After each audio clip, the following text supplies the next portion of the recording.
नमस्कार साथियों, मैं शिखा सक्सेना। आओ सीखे शब्दों के अर्थ में मेरे YouTube चैनल पर आप सभी का हार्दिक स्वागत और अभिनंदन करती हूँ। तो जैसा कि मैंने आपको पिछले वीडियो में संधि के बारे में चर्चा की थी, आज भी मैं उन्हीं संधि के बारे में विषय में चर्चा करूंगी। तो कृपया करके आप सभी लोग इस पर ध्यान दीजिए और मैं बताती हूँ आपको। जैसे हमारा आज का टॉपिक है संधि।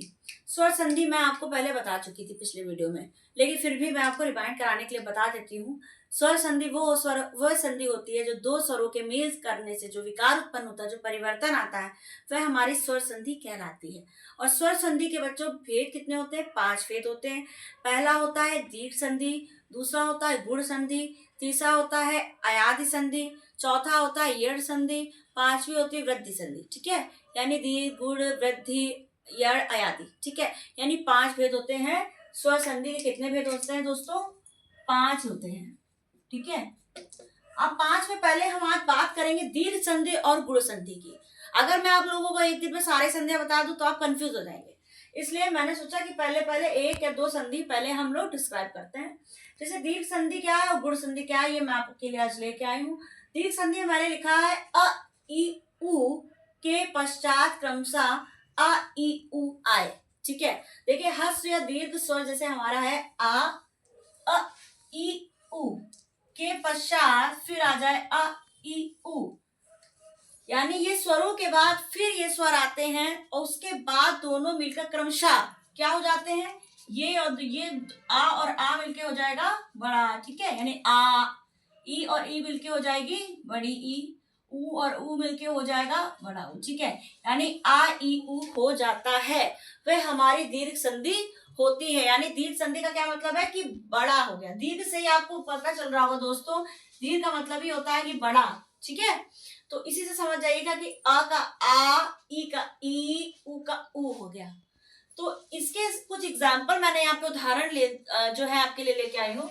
जैसे मान लीजिए धर्मार्थ। धर्मार्थ को अगर हम विच्छेद करते हैं तो धर्म धन अर्थ, देवालय को करते तो देव धन आलय, कविंद्र को करते हैं तो कवि धन इंद्र, रजनीश को करते हैं तो रजनी धन ईश,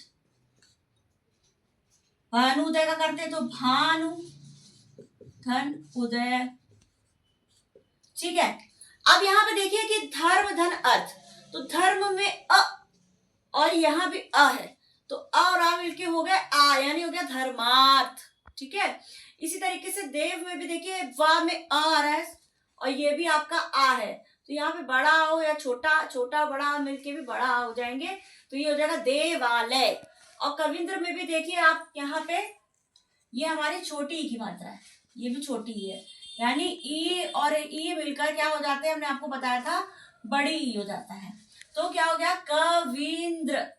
ठीक है, ये देखिए बड़ी ई की मात्रा यहाँ पे लग गई, ये छोटी ई की मात्रा है, लेकिन जब इसको विच्छेद करते हैं तो इसमें छोटी ई की मात्रा है, वैसे क्या है ये बड़ी ई की मात्रा। देखिए रजनीश, रजनी धन ईश, भानुदय ऊ धन ऊ बराबर हो जाएगा बड़ा ऊ, यानी भानुदय, भानु धन ऊ।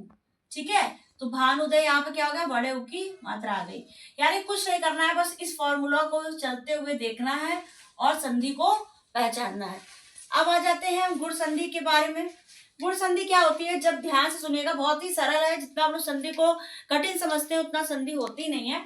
जैसे गुण संधि हो गया अ और आ के बाद, यानी जब ये स्वर हमारा अ और आ आता है उसके बाद ई या ई, उ या उ और री स्वर आए। पहले यहां तक देखिए, री स्वर आए, यानी अ और आ के बाद ई या ई, उ या उ या री स्वर आएंगे। इतने चीजें अगर आती हैं तो ये कन्वर्ट हो जाता है, किसमें बदल जाता है, ए में, ओ में और अर में। अब आप सोच रहे होंगे ये कैसे हो जाता है। जैसे मान लीजिए आ लिखा है, आ और ई मिलके बना देते हैं ए। ठीक है, और जो यहाँ पे बड़ा लिखा है आ और ई मिलके मैंने बता दिया ए हो जाते हैं, आ और उ मिलके बन जाते हैं ओ, और री जो आपका ये जो स्वर है ये री स्वर आता है तो वो अर में कन्वर्ट हो जाता है, यानी ए और अर हो जाता है, वो हमारा गुण संधि कहलाती है। जैसे नरेंद्र का मैंने बता दिया नर धन इंद्र, ठीक है। तो ये आप खुद ही देखिए, रा में आ रहा है और ये ई है, आ और ई मिलके क्या हो जाएगा, आ और ई मिलके क्या हो जाएगा, ए हो जाएगा। क्या हो जाएगा, ए, यानी नरेंद्र। तो ये हो जाएगा नर धन इंद्र यानी नरेंद्र। परोपकार, पर धन उपकार, रा में आ आया, ये ऊ है, तो आ और ऊ में दोस्तों मिलके क्या हो जाएंगे, आ और ऊ मिलके क्या हो जाएंगे, आ और ऊ मिलके ओ हो जाएंगे। ठीक है, तो परोपकार, इसीलिए यहाँ पे ओ की मात्रा आ जाती है, परोपकार। ठीक है, देवर्षि में भी क्या हो जाएगा, देव धन ऋषि। ठीक है, तो ये भी क्या हो गया, देव में भी यहाँ पे आ है, ये री से ऋषि है, तो आ और री मिलके हो जाएगा अर में बदल जाता है। तो यहाँ पे ये इसीलिए कन्वर्ट होके हो गया देवर्षि। कुछ नहीं याद करना, बस इस फार्मूला को ध्यान में रखना है कि ए और अर हो जाता है वो हमारी गुण संधि है, और दीर्घ संधि में क्या होता है, जब आ ई उ जो छोटे स्वर है वो मतलब कन्वर्ट हो जाते हैं, वो हमारा हो जाता है दीर्घ संधि। तो आशा है दोस्तों कि आप लोगों को ये फॉर्मूला मेरा समझ में आया होगा। और जी अगर आपको कोई भी कंफ्यूजन है तो मैं आपसे बार बार कहती हूँ, आपको कमेंट बॉक्स में जरूर लिखें। तो जैसे कि हर रोज की तरह मैं आपके लिए 2 शब्द लेकर आई हूँ। मेरा पहला शब्द है गज कृष्णा।